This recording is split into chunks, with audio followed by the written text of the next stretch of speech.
Aso na tila nag-iinarte sa pagkain ng dog food kinaaliwan online. Viral video ng asong natutulog habang pinapaypayan ng kanyang street vendor na fur mom kinaantiga ng netizens. Isang star sunfish sa Japan, ikinalungkot ang pansamantalang pagsasara ng aquarium. Isang linggong hindi kumain. Pilipinang turista nahagip ng tren habang nagpapa-picture sa Taiwan. Blackpink Comeback 2025 dance parody kinaaliwan, ilang netizens kumasa rin sa trend. At mga artistang isinilang sa Year of the Snake, kilalanin.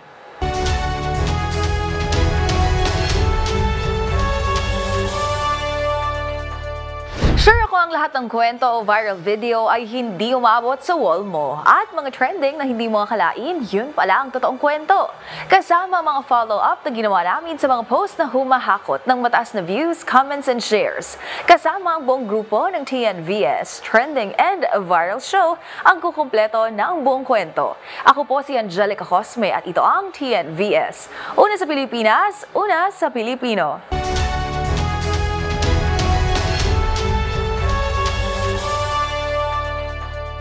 Para sa ating unang trending story, aliw ang hatid ng fur baby na ito online matapos mag-viral ang kanyang picture kung saan tila nag-iinarte ito sa pagkain ng dog food. Makikita kasi kung paano siya pilitin at kailangan pang ambahan ng kanyang fur mom para ubusin ang pagkain. Ang mga detalye panoorin sa trending report ni Millie Borja.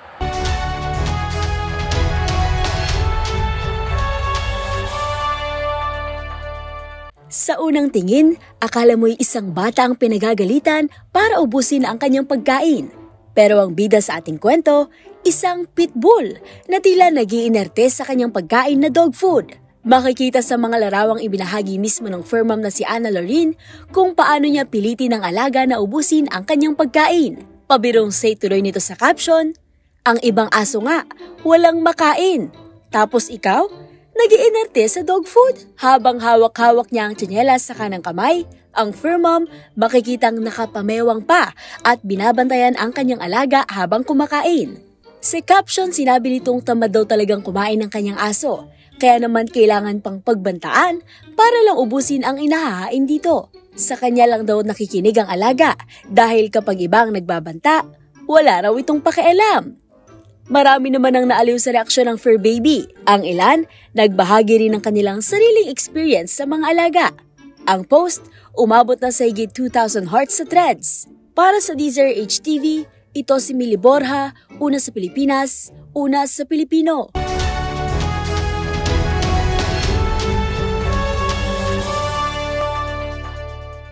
At sa ating next trending story, sino nga bang mag-aakala na hindi lang aso o pusa ang nalulungkot? Ngunit maski ang mga hayop na hindi nating inaasahang nagpapakita rin pala ng emosyon, gaya na lamang ng isda. Itong eksena sa isang aquarium sa Japan na pansamantalang isinara para i-renovate. Ang sunfish kasi rito, nang wala nang nakikitang mga bisita ay nawala na rin ang gana at halos isang linggo nang hindi kumain. Ano kaya ang ginawa ng pamunuan ng aquarium upang maibalik ang sigla ng naturang sunfish? Alamin yan sa report ni Rose Babiera.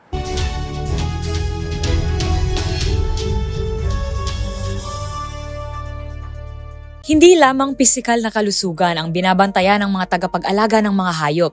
Pero, maski ang emosyonal nitong kalagayan, yan ang pinatunayan ng isang aquarium sa Japan na agad-agad rumisponde sa isa nitong alagang isda nang mapansin nito na tumamlay ang hayop nang panandalian nitong isara para i-renovate. Ayon sa post ng Kaikyokan Aquarium, nang simulang isara ang establishmento, ang sunfish na isa sa mga main attraction dito ay tumigil sa pagkain ng jellyfish. Sumunod, napansin nilang nagsimula na rin itong idikit ang katawan sa tangke. Sa una, problema sa tiyan bunsod ng mga parasite ang suspetsa ng pamunuan ng aquarium. Ngunit, isang staff ang napag-isipang marahil ay nalulungkot ito dahil wala itong nakikitang bumibisita sa kanya.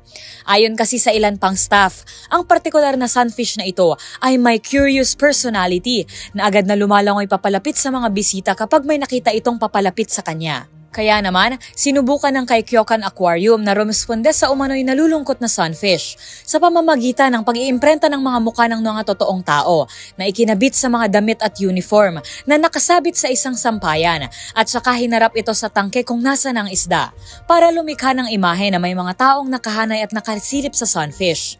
At tila effective ang solusyon na ito dahil ilang araw lamang ang nakalipas ay nanumbalik na muli ang sigla ng isda. Dito napagtanto ng lahat na tunay ngang kalungkutan ng ugat ng kakaibang kilos ng sunfish. Binibigyang diin ng mga ganitong pangyayari ang pangangailangan ng mga hayop ng human interaction o pakikihalubilo at aruga ng mga tao na naging malaking issue rin sa mga aquarium at zoo noong panahon ng pandemya bunsod ng lockdown. Para sa DZRH TV, ito si Rose Babiera. Una sa Pilipinas, una sa Pilipino.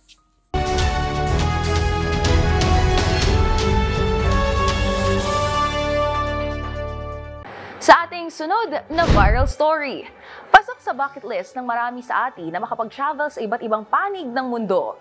Pero ang mahigpit na paalala sa mga turistang bibisita sa ibang bansa ay mag-iingat at ugaliing sumunod sa mga panuntunan. Isang kababayan kasi natin ang naging laman ng balita kamakailan, makaraang mahagip ito ng tren habang nagpapakuha ng larawan. Kamusta na nga ba ang ating kababayan? Alamin yan sa report ni Arnold Herrera.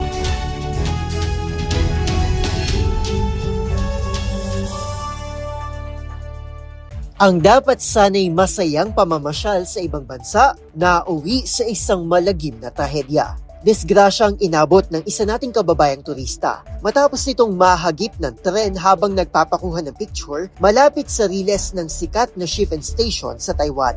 Dinarayo ng mga turista ang Shifen para sa tradisyong pagpapalipad ng lantern kung saan nakasulat ang kanilang mga hiling. Sa kuha ng CCTV, makikita ang 36 anyos na Pilipina na nakastretch ang mga braso dahilan para madali itong mahagip ng umaandar na tren at mahulog sa siwang sa platform.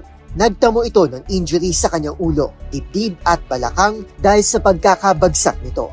Mapalad itong nakaligtas matapos na matagumpay na sumailalim sa isang major spine surgery at kasalukuyan nang nagpapagaling. Posible namang patawan ng Pilipina ng fine na aabot sa 17,000 pesos dahil sa paglabag nito sa Article 57 ng Railway Act ng Taiwan na nagbabawal sa mga individual na harangan ng umaandar na tren at mag-trespass sa iba pang lugar kung saan ipinagbabawal ang public access. Kasalukuyan ng tinutulungan ng Manila Economic and Cultural Office o MECO ang biktima. Gayon din ang travel agency na nag-organize ng kanilang tour sa Taiwan. Paalala ng Taiwanese Railway Bureau, ugaliing sumunod sa basic protocol upang hindi mapahamak. Para sa DZRH TV, ito si Arnold Herrera. Unas sa Pilipinas, unas sa Pilipino.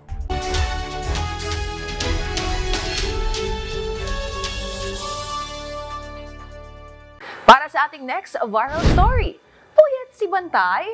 Hindi biro ang pagod ng mga street vendor, lalo na kung nagtitinda sa gitna ng katirikan ng araw.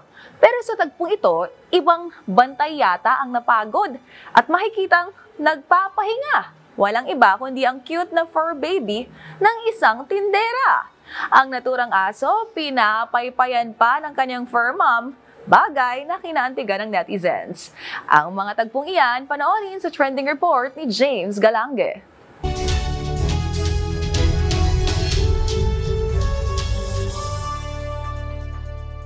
Nang dahil sa matinding init ng panahon at kasabay na rin ng pagtaas ng mga bilihin, sino ba naman ang hindi mabibilib sa tiyaga at sipag ng mga street vendor na kung minsan ay pilit nilalabanan ang pagod para lamang makabenta. Pero sa viral video kasi na ito, imbis ng naturang tindera mula Quezon City ang nagpapahinga, abay walang iba kundi ang alagang aso nito. Sa video, may kitang pinapaypayan pa ito ng kanyang fur mom, imbis na ang kanyang mga paninda na ayon sa uploader tila parang puyat ata si Bantay.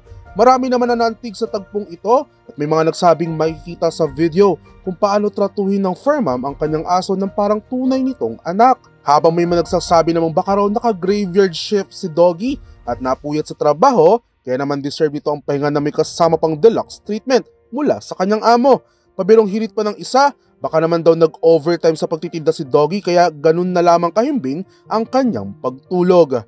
Umani na ng libo-libong heart reactions at shares ang naturang video sa TikTok. Para sa DZRH TV, ito si James Galange, una sa Pilipinas, una sa Pilipino.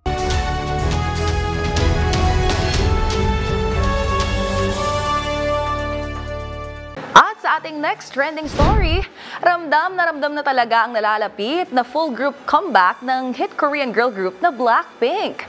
Pero sa isang viral video ngayon, imbes na sina Lisa, Jennie Rose at Jisoo ang nag-reunite, tila Pinay version ang nauna nang nagpaindak sa netizens. Kinaaliwan kasi ang dance parody ng hit song ng Blackpink na As If It Is Your Last, kung saan in sync po ang paggiling ng mga kababaihan. Ang mga netizen hindi rin nagpatalo sa pagsayaw at kumasa na rin sa turang dance challenge. Ang trending story na yan, alamin sa report ni Dustin Bayog.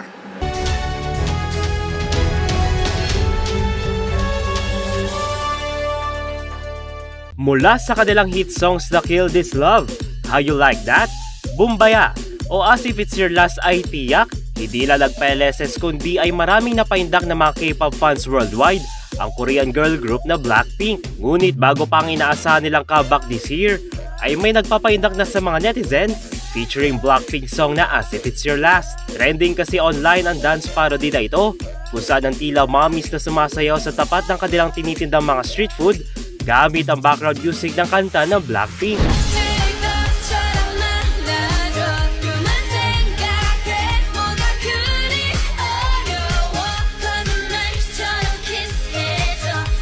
Ang nakakaidak na sayaw na iyan ay hindi pinalampas ng mga netizen. Mapa estudyante, barkada at ilang sikat na artista o grupo ay kumasa sa naturang trend na ito. Samantala ang tunay na Blackpink members na sina Jisoo, Jennie, Lisa at Rose ay inaasahang magre-reunite this year para sa kanilang comeback ngayong 2025 na may pasabog na world tour at new album. Para sa DZRH TV, ito si Dustin Bayog. Una sa Pilipinas, una sa Pilipino.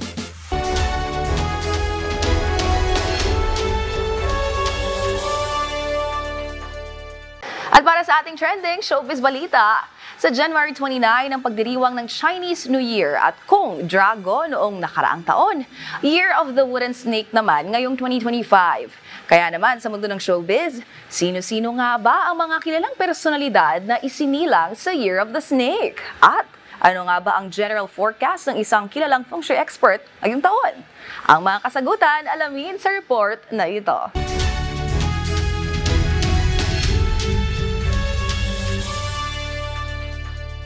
Nalalapit na ang pagdiriwang ng Chinese New Year 2025. Kaya naman, taas kamay ng mga ipinanganak sa Year of the Snake. Yan ang mga isinilang noong 1917, 1929, 1941, 1953, 1965, gayon din ang 1977, 1989, 2001 at 2013 babies batay sa Chinese zodiac. At ayon sa mga eksperto, ang mga taong ipinanganak sa mga nabanggit na taon ay mga wais at mahilig matuto ng mga bagong kaalaman. Pagdating naman sa relationships, loyal and caring daw ang mga ito. Sa mundo nga ng entertainment industry, kabilang sa mga personalidad na ipinanganak sa Year of the Snake ay ang mga aktor na sina Piolo Pascual, Gerald Anderson, Vong Navarro at Sian Lim. Mga veteran actress na sina Nora Honor at Marisol Soriano, gayon din sina Sunshine Cruz, Christine Reyes at Lovie Poe. Pagdating naman sa mga singer, Year of the Snake isinilang sina Jed Madela, Angeline Quinto, rapper na si Glock 9, Darren Espanto, JK Labajo at Bini Aya Arceta. At kung sa Hollywood naman ang pag-uusapan, Year of the Snake rin ang author ng Harry Potter na si J.K. Rowling at pop superstar na si Taylor Swift. Samantala, kamusta nga kaya ang magiging takbo ng Year of the Wood Snake? Heto ang sagot ng feng shui expert na si Master Hans Kua sa isang panayam sa programang Kaalaman at Kabuhayan with Karen Oyong sa DZRH. Ang 2025 natin this Wood Snake mas marami pang mga ahasan, betrayal sa relasyon. Maraming magtagal na magkarelasyon, posibleng lumabas ang mga ahasan nila. Sa mga business din po, ingat din po sa scam, cheating o betrayal. Ang advice ni Master sa may mga family-related na mga problems, iwasan din na ang pagpo-post online dahil nakakasira yan.